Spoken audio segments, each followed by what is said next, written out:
Right. So moving on to our next topic. Yep. Why did you start Twitch? What made you start streaming? I used to stream off my Xbox. With the OG built-in Lynx. thing, OG I n- Lynx. I I never had a camera. I would never talk as if anyone's watching. I Yeah. would just sit there playing FIFA with the little bar at the bottom that says Yeah. the amount of viewers, the chats and stuff. And I'd sit there and I'd just wait to see it hit 1.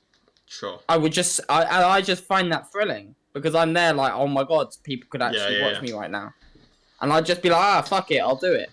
I don't think I really realized because I never watched Twitch. I've never really been someone who watches Twitch until I started streaming. And I mean, at the moment, I have to be honest, in my free time, I don't go, I'm gonna watch some Twitch. I watch some YouTube videos maybe, just because I prefer the cut content, the content that's more fast paced. Yeah, I get you. But obviously my mates are streaming, I'll go watch them. But that's why I used to just do that for fun.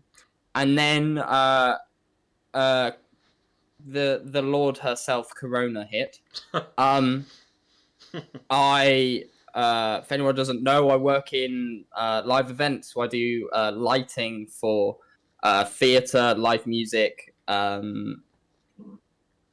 corporate work, anything. I do lighting for it. I've worked on some pretty cool stuff.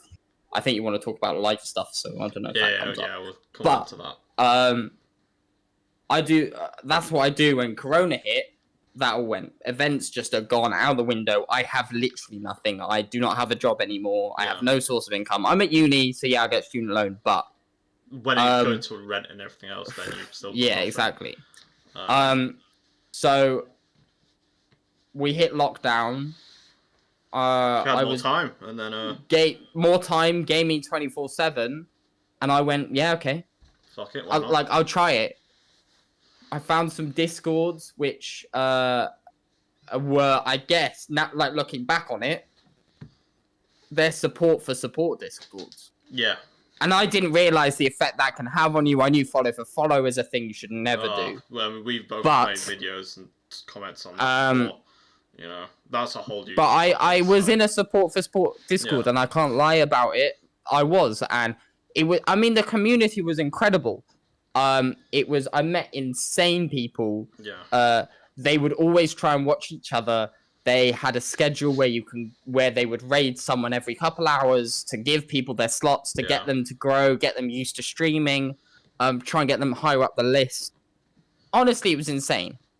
And I met amazing people through that. But I had to know my way to come out of that. You are not going to continue to grow, actually grow, and actually gain your own community if you're continuously doing that. That's the difference. The difference is the difference between growing and having a community. Anyone can grow, anyone can get. I was talking to someone who I won't name, but they got raided a couple of times from one of these support things. They hit within 3 days of starting their Twitch channel and being in this Discord that he'd been in beforehand. So he kind of went in before doing his first stream and built friendships and relationships with these support things. He got 150 followers in 3 days with, like, obviously, like, a ratio of, like, he got raided with, like, 30 plus people. So his average views were 30 plus. So he hit affiliate within a week. But how many of them come back after?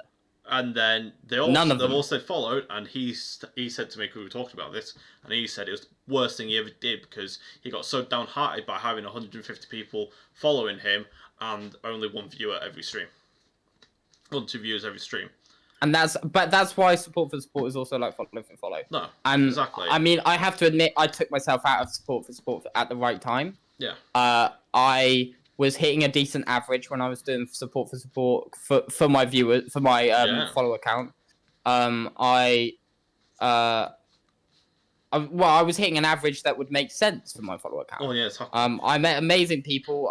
There's a guy called Spork Ninja who is one of the guys I've met who I haven't spoken to him recently because he quit Twitch because he has Really? so much going on in his life. Fair Yeah, enough. he's got a kid on the way and all that. Nice. Spork, if you see this, I love you. I am Scorchio. I'm Scorch. I can't remember what he's changed his name I'm Scorchy. to. Scorch though. I'm Scorchy or something like that. I That can't sounds remember. right.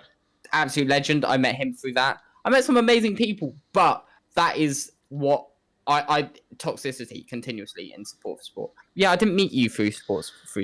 No, did to be I? fair, you didn't meet me. Through I Twitch. met you. You met me through TikTok. Through TikTok. Yeah, we'll get on to that. But yeah, I've never been part of the support for sport thing. I have a mate, Joe, I've talked about this on his stream before, so he will not mind me talking about this. He was part of one of these support things owned by one streamer who had a couple thousand followers on Twitch, averaged an insane amount of views in comparison to us, or to me anyway. And he made some really close friends on this server. And during this time, and those friends messaged him first, being like, "Oh, you're a really cool streamer. We enjoy your streams. How are you doing?" And that's how they became friends, with these people messaging him. Now, apparently, this guy's rules was you weren't allowed to self-promote or try and send links and harass people. It was quote for quote what the rules said, because he sent me screenshots.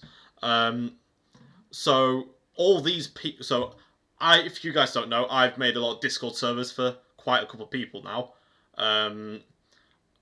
So including my own, which Lynx actually helped me start off. Including my own, I've made at least 8 separate Discords now from scratch. Some half-made, some fully made, but wanted extra things. But I made my mate Joe's Discord, which is fair enough. It's something that I don't see any reason why I can't do. And he wanted people there. He wanted his friends in there, as you would do. All my mates are in my Discord server for my notifications. So these people he met on this support spot, he sent the link to. And he asked them first, actually, and he sent me screenshots of all this, of him asking first, "Oh, do you want to join my Discord?" And they're like, "Yeah, definitely." So he sent them the link, as you would do. This person messaged him and threatened to ban him from his server for, quote-unquote, harassing my members. And it's like... You do get a lot of people who just send invites straight away. You do, but then he screenshotted the chats and said, "Look, they said they wanted to. Look, these are my friends that I've made. Like, I can invite my friends to my server. I'm not putting them in your public chats. I've only invited 4 people that are also in this server because they're all my friends." And he was like, "Nah, don't want to hit any of it. This is just a warning. I don't want to have to ban you because I'm not like that, blah, blah, blah, blah." And he just kept on saying it. And I thought it was so... He must have such a fragile ego and a fragile state of streaming where he thinks that Joe, who at the time had only just hit affiliate, I think it's the idea of owning viewers. I think that's what it is. It's the idea of having... It's stupid. I'm sorry, but it is. Of course it is. No one owns viewers. Our viewers, our communities are here to watch us. If anything, they own us. For those that subscribe or donate or put bits in, they're paying for us to be able to increase our content and make better stuff. 100%. So in that sense, we're doing it for them. They're not doing it for us. Yeah. So you can't own you can't own viewers unless you've bought them. In which case, well, you're a cheapskate. Oh well, yeah. I own you guys. Yes, you do, Simon. But yeah, he can try. Yeah. Yeah, 100%. But so this brings us on to Queen's question that I saved for this. What is the hardest thing about streaming for you? For me, yeah, or in general, Twitch. I'm gonna say for you in the sense of just streaming and not necessarily on Twitch. Because I know a lot of people do stream on YouTube at times as well. Yeah, okay. And other things. So just the concept of streaming. But for me personally. For you personally, yeah. Probably the fact that this is not what I want to do as a job. and I don't want to offend people. But this is, I love it and I'm passionate about it, but it's not what I want to do. I love what I do for work. I love working in events. I love doing lighting. That is going to be my job, and that is what I do. And I'm at uni doing a degree to get that. Takes a lot of time. I did a day-to-day where I was in at 9 and I left at 6:30, and I was working the whole time. Yeah. That's a normal day for me. And I think it's finding the balance of work to streaming to personal life, casual, being able to take the time off, hang out with friends, hang out with family, hang out with, like, do you get what I mean? And I think that's where I didn't realize I put so much effort in over the last, well, through lockdown. Yeah. But now that I've had to actually start thinking about uni, it's just fucked me over. Because your following has grown so reasonably massive in the last, through lockdown. I mean, you are on 500 followers now, and you average 20 a stream.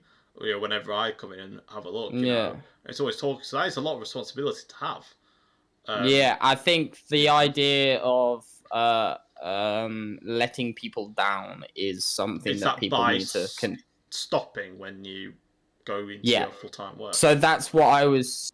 Yeah, but I mean, I don't want to stop when I go into full-time work. Obviously, it's going to go from. Can't have a schedule because I don't know. It'll be whenever you want to, more than Mondays, Wednesdays, Fridays, etc.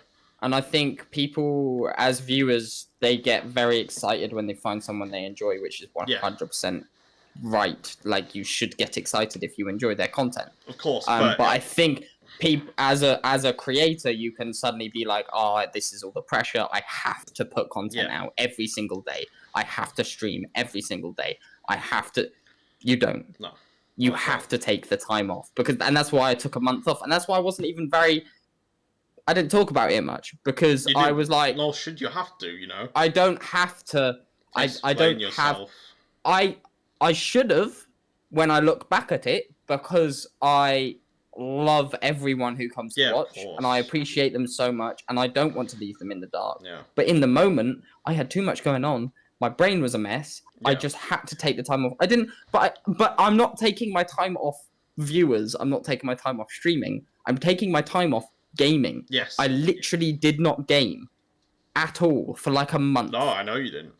I didn't have the time. Like, I may have played a couple games of Warzone, but I just didn't have the time. Yeah. So I think the hardest thing is being able to find the balance that works for you, but also being able to put in your head that you're allowed to not be on it all the time and allowed to break.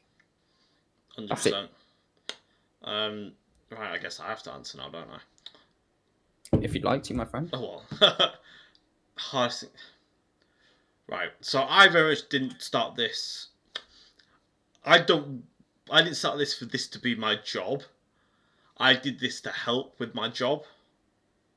As a video editor, well, a multimedia editor, and someone who needed a portfolio to be able to start building up clientele, as well as I think it's important you understand how to create content and to be able to edit it. You can't edit content without knowing how to create it well. You have to know how to make a good YouTube video, a good Twitch stream, to be able to then edit that content. Say with the podcast. This is half the reason why I wanted to start my own podcast, because I edit 2 podcasts for other people. So what other better way is there for me to be able to gain experience on being able to edit a podcast by having my own?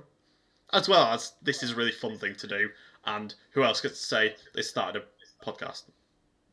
Yeah. So, so that's why I started Twitch. It was because I needed to. We were in lockdown. I couldn't see anyone. I was stuck in my room all day, every day, other than going for runs and stuff. And I had no work to do, nothing. All I had was my Xbox and my laptop. Yeah. So fuck it. How much is an Elgato going to cost? 170 quid for a good one. Fuck it. Yeah. Like, I'm not going to lose anything from doing that. So I just Yeah. Well, if anything, I did buy a 30 quid one first, which I started with, to the point where it was so crap that it nearly blew up every time I used it. So that's when I stopped Nice. using it and got an Elgato. Yeah. And let's be honest, okay, this is something that streamers should be honest a lot more. At the end of the day, it's an investment. Yes. But also at the end of the day, you've made your money back. And money is not, people need to be aware, money is not the center of everything that streamers do. Not at all. You will get streamers who do everything for money. God, but I hate them. believe me, I know that Echo is not one of them, and I'm not. No, of course you're not. I do not see why do people like that. That's stupid in my head. But it's a thing for people. This is work. Technically, me and Echo are in part-time work with Twitch. That's what it's partly what we do. You give your insurance number over. You sign paperwork online to say that you are working. So at the end of the day, we are working on Twitch right now, but we don't see it as work because it isn't. This was a great way. I have, and because of my privacy policy and all that, I won't name the people I edit content for, but I have one of the YouTubers who I edit for. It's a tiny bit of an exclusive for all you guys. My biggest source of income right now is from him, and he doesn't mind because I messaged him today. I called him up and I was like, "Do you mind me talking a tiny bit about this? I won't say who you are and whatnot. I'm not going to give any figures, but I just wanted to." Express it. It's like, of course. Is he in here right now? No, he's not in here right now. But he's the biggest source of income right now. He helped pay my rent, put dinner on my table every day, literally. Right? Yeah. He has about 550,000 followers on YouTube right now. And he makes a mixture of gaming and vlogs and stuff like that. Yeah. He's one of the most incredible people I've ever watched. And I met him through doing this. Yeah. And I shit you not when I tell you this is true. He watched a Minecraft video of his little brother's that was roughly around the same subscriber size as mine. Yeah. So when he then next went onto his homepage, my video popped up. Yeah. And in that video, that for whatever reason he watched all the way through, which he actually said afterwards, he was like, "I really enjoyed watching this kind of stuff." You know, which obviously blew my mind because you get a comment and you're like, "Oh, that's cool," and then you check the channel of who commented, and you're just like, "Sorry, what?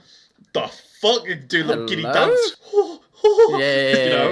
Definitely. And then in that video, I talked about how I was an editor, and he then emailed me and was like, "I need an editor, and I love the style of your editing. Yeah, can we sort that out?" And I shit you not, I have no way of expressing how giddy I got in that moment. This is my job. This is what I want to do. Is I want to not only make my own content, but for people's enjoyment. But I want to edit other people's content for paying the bills and stuff too. Yeah, and to help other people make other people's enjoyment. Yeah. So when they emailed me, sorted it all out, and I started editing for that person. And after that, I gained another client from him, one of his mates. A bit smaller, but, same kind of concept. And then other than that, my 4 other video editing clients, 2 of them, one of them's a podcast that my best mate has. One of them's an audiobook. And the 2 others are just some small content creators on Twitch who I make little compilation clips for and stuff. And they just pay me per video without any daily, need to talk to them and stuff like that. But, the point of all of this is that at the end of the day, you wouldn't have done that if you didn't invest 30 quid in an Elgato. Oh, no, sorry, 170 quid in an Elgato. 30 quid. 100. No, but your first one was on a 31. It wasn't an Elgato, this was just a knockoff capture card thing. Yeah. Okay. But if I didn't make that leap, I would not have been able to, do any of it. Yeah, But honestly, we could not be more grateful for people who feel like they want to help out with that sort of stuff, because at the end of the day, it's fueling what we do. So channel trailer. So what? All right, Mister, coming to me like, I want to do a project for you, and I'm like, I have no money, and you're like, it's fine. Don't tell everyone that, because anyone else will think I'll do stuff for free. You can't do no, that it's fine. I paid him in cheese.